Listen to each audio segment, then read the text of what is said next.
આજે હું તમારી સાથે શેર કરીશ ગુંદાની કાચરીની રેસીપી, જે હું તમને ફૂલ ટિપ્સ અને ટ્રિક સાથે બતાવીશ. જેમ કે ગુંદાને કઈ રીતે પલાળવા, શેમાં પલાળવા, કેટલો વખત પલાળવા અને એને કઈ રીતે સૂકવવા અને ક્યાં સૂકવવા, સાથે જ સુકાઈ ગયા બાદ એને કઈ રીતે અને કયા ફ્લેમ પર તળવી, જેથી કરીને કાચરીનો જે કલર છે એ પણ સરસ જળવાઈ રહે અને કાચરી એકદમ સોફ્ટ અને ક્રિસ્પી બને. તો છે ને બાકી એકદમ સરસ કલર સાથે પણ દેખાઈ રહી છે મસ્ત અને એકદમ ક્રિસ્પી. અને જ્યારે તમે એને આ રીતે હાથથી 2 આંગળીઓ વડે તોડશો એટલે એ ઇઝીલી એકદમ તૂટી પણ જશે અને એનો સરસ આ રીતે ભૂકો થઈ જશે. તો અહીં વાડીએથી મસ્ત તાજા એવા ગુંદા આવ્યા હતા, તો એમાંથી મેં 500 ગ્રામ જેટલા ગુંદા અલગ પાડી લીધા અને આ રીતે મેં એને ધોઈ કોરા કરી લઈ લીધા છે. હવે ત્યારબાદ હું એમાંથી ડીટિયાનો ભાગ નીકાળી લઈશ આ રીતે છરીએથી અને એના 2 પીસીસ કરી લઈશ. અહીં આપણે આ ગુંદાની કાચરી બનાવતી વખતે બહુ મોટા પણ ગુંદા નહીં અને સાવ નાના પણ નહીં, એવા મીડિયમ ગુંદાનો ઉપયોગ કરવાનો છે. આ રીતે છરીથી 2 પીસીસ કરી અને હું વચ્ચેથી જે ઠળિયાનો ભાગ છે એ હું નીકાળી લઈશ.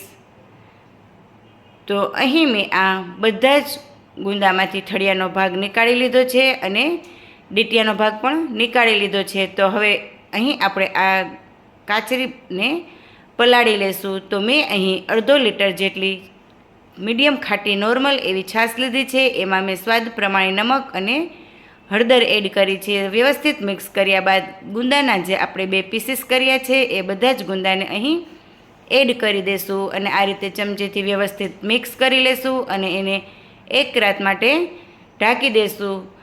હવે અહીં પલાળ્યાને 1 રાત થઈ ગઈ છે, ત્યારે સવારે તમે જોઈ શકો છો ગુંદા જે છે એ એકદમ સરસ પલળી ગયા છે, એકદમ સોફ્ટ પણ થઈ ગયા છે અને એનો કલર પણ બદલાઈ ગયો છે.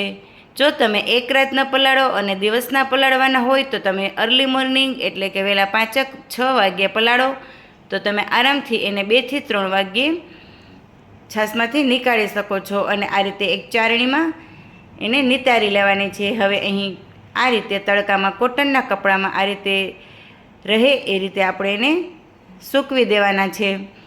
તો અહીં આપણે આ ગુંદાની કાચરી સુકાતા ઓછામાં ઓછો 7 થી 8 દિવસ જેટલો સમય લાગે છે. પછી ડિપેન્ડ કે તમારા બાલ્કનીમાં કે અગાસી પર જેવો તડકો આવતો હોય, પરંતુ કાચરીમાં જરા પણ પાણીનો ભાગ ના રહે અને એ એકદમ સરસ કડક થઈ જાય ત્યાં સુધી આપણે એને સૂકવવા દેવાની છે. તમે જોઈ શકો છો આપણી કાચરી જે છે એ થોડી ઘણી સુકાઈ ગઈ છે, પરંતુ એકદમ ક્રિસ્પી નથી થઈ. તમે જ્યારે એને આ રીતે બેવડી વાળશો તો એ વળી જશે. એનો મતલબ હજી અહીં આપણી કાચરી જે છે એ બરાબર નથી સુકાણી. તો હજી અહીં આપણે આ કાચરીને 2 થી 3 દિવસ માટે સુકાવા દેવી પડશે. હવે અહીં આપણી આ કાચરી ફરી પાછી સુકવ્યાને 2-3 દિવસ થઈ ગયા છે, ત્યારે હવે કાચરી જે છે એ એકદમ વ્યવસ્થિત સુકાઈ ગઈ છે. તમે જોઈ શકો છો હું જ્યારે આંગળીઓ વડે એને આ રીતે તોડીશ તો એ ઇઝીલી તૂટી જશે. આટલી કાચરી સુકાય ત્યાં સુધી આપણે એને સૂકવવાની છે અને તમારો કાચરીનો જે કલર છે એ પણ સરસ યલો એવો અને ગ્રીન કલરનો જળવાઈ રહેશે.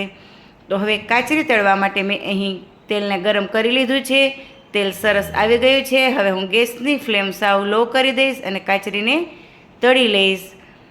કાચરી તળતી વખતે આપણે ગેસની ફ્લેમ મીડિયમ ટુ લો રાખવાની છે, નહીં તો તમારી જે આ કાચરી છે એ દાજી જશે અને એનો કલર ડાર્ક થઈ જશે. તો આ રીતે હું બીજી કાચરીને પણ તળી લઈશ. અને તો હવે અહીં આપણી જે આ કાચરી છે એ તળાઈ ગઈ છે અને તમે જોઈ શકો છો એનો કલર પણ સરસ જળવાઈ રહ્યો છે અને જ્યારે હું એને તોડીશ તો એ એકદમ સરસ ઇઝીલી તૂટી જશે, એટલી સોફ્ટ થઈ છે. જો તમને મારો આ કાચરીનો રેસીપી વિડીયો ગમ્યો હોય તો મારી ચેનલને લાઇક, શેર અને નવા હોય તો સબસ્ક્રાઈબ કરવાનું ભૂલશો નહીં.